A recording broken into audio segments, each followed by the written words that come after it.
আপনি যখন দোয়া করবেন, আল্লাহর নামগুলো ধরে যদি দোয়া করেন, আল্লাহ ওই দোয়া ফিরায় দেয় না।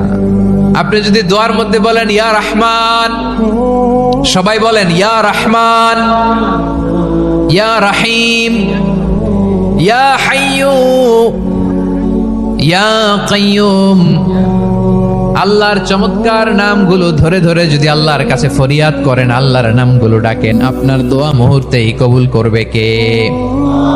বিষ্ণু ঈসা ইসলাম এভাবে আল্লাহর নামগুলো ধরে ধরে জিকির করতেন, আল্লাহর নাম জপতেন। তিনি বলতেন আসআলুকা বিকুল্লি ইসমিন হুয়া লাক, আল্লাহ তোমার যত নাম আছে সব নামের ওসিলায় তোমার কাছে ফরিয়াদ করি, সব নামের ওসিলায়।